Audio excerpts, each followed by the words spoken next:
ನಮಸ್ತೆ. ಸದಾ ವತ್ಸಲೆ ಅನ್ನೋ ಸಂಘದ ಪರಂಪರೆಯಲ್ಲಿ ಬಂದಿರೋ ರವಿಕುಮಾರ್ಗೆ ಮಹಿಳೆಯರ ವಿರುದ್ಧ ಬೇಕಾಬಿಟ್ಟಿ ಹೇಳಿಕೆ ಕೊಡೋ ಖಯಾಲಿ ಶುರುವಾಗ್ಬಿಟ್ಟಿದೆ. ಅಂದು ಕಲಬುರಗಿ ಡಿಸಿ ವಿರುದ್ಧ ನಾಲಿಗೆ ಹರಿಬಿಟ್ಟಿದ್ದ ರವಿಕುಮಾರ್ ಈಗ ರಾಜ್ಯ ಮುಖ್ಯ ಕಾರ್ಯದರ್ಶಿ ವಿರುದ್ಧ ತುಚ್ಛ ಹೇಳಿಕೆ ನೀಡಿ ಎಲ್ಲರ ಕೆಂಗಣ್ಣಿಗೆ ಗುರಿಯಾಗಿದ್ದಾರೆ. ಒಂದು ಹೆಜ್ಜೆ ಮುಂದೆ ಹೋಗಿರೋ ಕಾಂಗ್ರೆಸ್ ಎಂಎಲ್ಸಿ ಸ್ಥಾನಕ್ಕೆ ಕೊಕ್ಕೆ ಹಾಕೋ ತಂತ್ರ ಹೂಡಿದೆ. ಸಂಘ ಪರಂಪರೆಯ ಬಿಜೆಪಿಯಲ್ಲಿ ಸ್ತ್ರೀ ಅಗೌರವ, ಮಹಿಳೆಯರ ವಿರುದ್ಧವೇ ನಾಲಿಗೆ ಹರಿಬಿಟ್ಟ ಬಿಜೆಪಿ ಎಂಎಲ್ಸಿ. ಚೀಚಿ, ಇದೇನ್ರಿ ಹೇಳಿಕೆ ಮಿಸ್ಟರ್ ರವಿಕುಮಾರ್. ರವಿ ವಿರುದ್ಧ ಕಾಂಗ್ರೆಸ್ ರಣಾಕ್ರೋಶ, ಮೌನದಲ್ಲಿ ಬಿಜೆಪಿಯಲ್ಲಿ ಆಕ್ಟಿವ್ ಆಗಿರೋ ನಾಯಕರಲ್ಲಿ ರವಿಕುಮಾರ್ ಕೂಡ ಒಬ್ಬರು.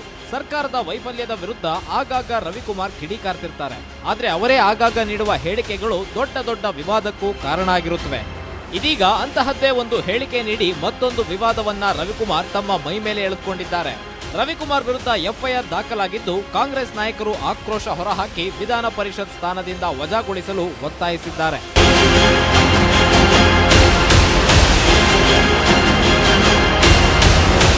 ಈ ಹಿಂದೆ ಕಲಬುರಗಿಯಲ್ಲಿ ಬಿಜೆಪಿ ಹೋರಾಟದ ವೇಳೆ ಎಂಎಲ್ಸಿ ರವಿಕುಮಾರ್ ಜಿಲ್ಲಾಧಿಕಾರಿ ವಿರುದ್ಧ ನಾಲಿಗೆ ಹರಿಬಿಟ್ಟಿದ್ರು. ರವಿಕುಮಾರ್ ಅವರ ವಿರುದ್ಧ ಆಕ್ರೋಶ ವ್ಯಕ್ತವಾದ ಹಿನ್ನೆಲೆಯಲ್ಲಿ ವಿಷಾದದ ಮಾತು ಹೇಳಿ ಜಾರಿಕೊಂಡಿದ್ರು.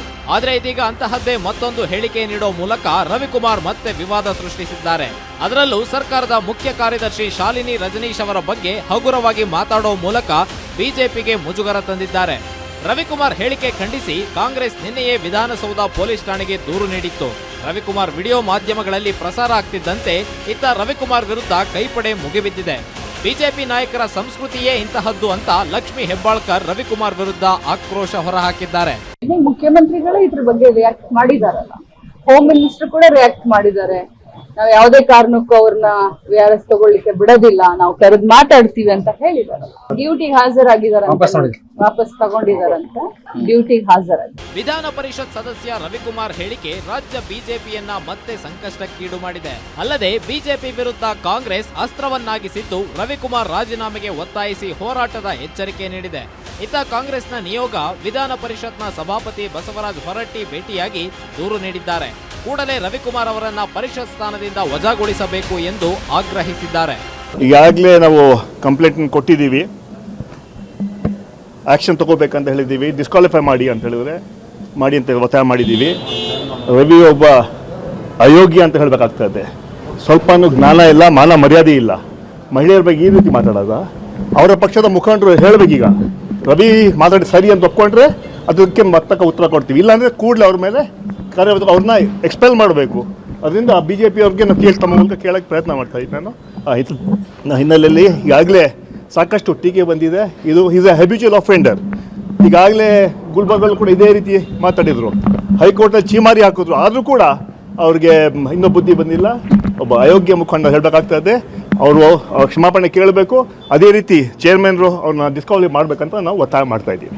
ಭಾರತೀಯ ಜನತಾ ಪಾರ್ಟಿಯ ಶಾಸಕರಿಗೆಲ್ಲ ನಾಗ್ಪುರ್ ಯೂನಿವರ್ಸಿಟಿನಲ್ಲಿ ತರಬೇತಿ ಕೊಡ್ತಕ್ಕಂಥದ್ದು, ಮಹಿಳೆಯರಿಗೆ ಅಪಮಾನ ಮಾಡ್ತಕ್ಕಂಥದ್ದು, ಅಸಭ್ಯ ಭಾಷೆಗಳನ್ನು ಉಪಯೋಗಿಸ್ತಕ್ಕಂಥದ್ದು, ಅನಾಗರಿಕತೆಯಿಂದ ನಡ್ಕೊಳ್ತಕ್ಕಂಥದ್ದು ಇದೇನು ಹೊಸದೇನಲ್ಲ.